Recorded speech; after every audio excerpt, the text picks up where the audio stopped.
В пятницу 12 июля в 2019 году Роберт Боб Томас и его 69-летняя жена Барбара Томас отправились в обычный 3-километровый поход по пустыне. Они остановились к северу от межштатной автомагистрали номер 40 в Калифорнии. Пара из Буллхед-Сити часто исследовала местность, и, по словам Боба, это было любимым занятием супругов. Они припарковали свой фургон и отправились в поход. Боб сказал, что во время похода он остановился, чтобы сфотографировать местность, а его супруга решила возвратиться к автомобилю. Мужчина утверждал, что именно тогда он видел свою жену в последний раз. Когда он добрался до фургона, то увидел, что автомобиль все еще заперт, а Барбары нигде не было поблизости. Обыскав местность и не отыскав свою жену, он позвонил в 911. На момент исчезновения у Барбары не было с собой никаких походных вещей, а также мобильного телефона. Когда Боб сообщил о пропаже супруги, начались поиски в этом районе, которые закончились в воскресенье 14 июля. По данным департамента шерифа, температура в этом районе в то время превышала 40 градусов по Цельсию. Власти использовали вертолет, а затем поисковых собак, прочесывая местность, чтобы найти пропавшую женщину, но никаких следов Барбары обнаружено не было. 22 июля 2019 года полиция сообщила, что Боб рассматривается в этом деле как подозреваемый в причастности исчезновения его жены. Боб прошел тест на детекторе лжи, который показал, что он вводил полицейских в заблуждение, однако мужчина позже скажет, что это ложь и провокация. Сам Боб полагал, что его жену, возможно, кто-то подобрал на пути к их автомобилю, поскольку их трейлер был припаркован у дороги, и мужчина думает, что ее похитили в этот момент. Специализированный отдел убийств взял на себя официальное расследование исчезновения женщины. В заявлении, написанном несколькими родственниками пропавшей женщины, она описывается как заядлый и постоянный исследователь пустыни вместе со своим мужем. Вероятность того, что она потерялась или потеряла ориентацию в течение 5 минут, когда ее муж сообщил, что видел ее в последний раз, крайне маловероятна. Насколько нам известно, у Барбары нет никаких заболеваний. У нас нет оснований полагать, что Барбара могла уйти от своего мужа или исчезнуть таким образом, говорится в заявлении. Спустя почти 18 месяцев после исчезновения тела Барбары Томас было наконец найдено. Ее тело было обнаружено 27 ноября в 2020 году, было проведено вскрытие, но причина смерти не была объявлена.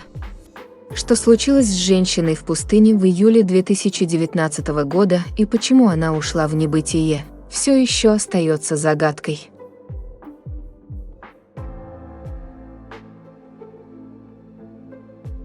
В июле 2018 года 50-летний Пол Миллер и его жена Стефани из канадской провинции Онтарио были в отпуске в Калифорнии и планировали отправиться в Лас-Вегас, чтобы отпраздновать 26-ю годовщину свадьбы. Типичным отдыхом для них был кемпинг в лесной глуши, они путешествовали по Канаде, Северной Америке и Мексике. Пол и Стефани были заядлыми туристами, которые были в отличной форме. 13 июля 2018 года Пол решил, что хочет совершить короткий поход, и направился к тропе в национальном парке Джошуа-3. Он пообещал Стефани, что вернется позже этим же утром, но его больше никто и никогда не видел. Пол Миллер имел ученую степень в области экологических наук и работал в небольшой компании, производящей системы фильтрации. Его описывали как веселого мужчину с большим количеством друзей, общительного, заботливого и сострадательного. Друзья Миллеров говорили, что у пары прекрасный брак, и они только что закончили ремонт дома, который купили 4 года назад. Стефани получила постоянную преподавательскую работу, а ее супругу повысили зарплату. Учитывая факт съезда детей из родительского дома и новости с работы, это была идеальная поездка, чтобы провести свой первый отпуск просто как пара и отпраздновать 26-ю годовщину свадьбы.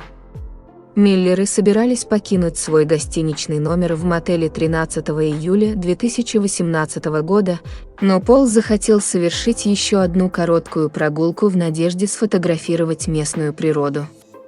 13 июля был последний день их поездки. Пол вышел из отеля около 9 утра и поехал в национальный парк Джошуа-3. Пол пообещал Стефани вернуться этим же утром. Стефани собиралась сопровождать своего мужа в утренней прогулке, но из-за нехватки времени утром она решила остаться в отеле и собрать их вещи. Мотель находился очень близко к тропе в национальном парке, и Пол был уверен, что сможет совершить поход и вернуться в течение пары часов, поскольку им нужно было ехать в Лас-Вегас. Когда Пол не вернулся к 11 утра, его жена забеспокоилась, но решила дать ему еще час, так как не хотела никого излишне беспокоить. В полдень, когда Стефани все еще не получила известия от мужа, она позвонила сотрудникам национального парка, и они немедленно начали поиски. К 2 часам дня началась полномасштабная поисково-спасательная операция. Поначалу сотрудники парка не слишком беспокоились, так как Пол опаздывал всего на 1,5 часа, а пропавшие посетители часто появлялись уже через пару часов. Арендованную машину мужчины быстро нашли на парковке национального парка. Его мобильный телефон остался в отеле, но для него это не было необычным. В течение 5 дней в парке продолжались поиски мужчины, в которых приняли участие 600 человек, 20 команд поисковых собак и вертолет, но никаких признаков Пола не было обнаружено, и никаких других доказательств, кроме его машины, что он вообще был в парке. Посетитель из Англии в парке сообщил, что видел Пола около 9 часов утра, он шел быстро и целеустремленно, а затем отдыхал у скалы, которая давала некоторую тень. Свидетель сообщил, что видел еще один автомобиль с 2 женщинами и 2 мужчинами в возрасте 20 лет, которые поехали за Полом, но власти не смогли их обнаружить. Несмотря на большое количество поисковых команд, собаки не смогли взять след. При высокой температуре в парке в это время года может быть трудно обнаружить запах. Из-за высокой температуры инфракрасное обнаружение с помощью вертолетов также было невозможно, поскольку скалы были теплее человеческого тела. Поиск свернули спустя 5 дней, 18 июля. Вероятность выживания Пола в условиях сильной жары была низкой, и власти парка решили сократить штат поиска. По состоянию на середину августа 2018 года не было никаких новых улик относительно того, что случилось с Полом Миллером. В конце декабря 2019 года департамент шерифа сообщил, что они расследуют обнаружение человеческих останков, найденных в отдаленной и скалистой части национального парка Джошуа-3. Власти парка были предупреждены о возможных признаках человеческих останков после того, как другое агентство проанализировало фотографии местности, сделанные беспилотником в ноябре. Смотрители парка отправились в этот район и нашли останки и личные вещи вдали от любых троп. Останки, которые, по-видимому, находились в этом районе в течение некоторого времени, не были идентифицированы. Они сообщили, что признаков причастности третьих лиц обнаружено не было.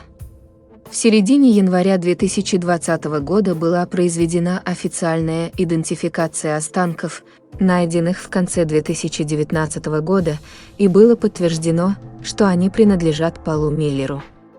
Что случилось с Полом в национальном парке и почему он ушел в небытие, все еще остается загадкой. А что думаете вы?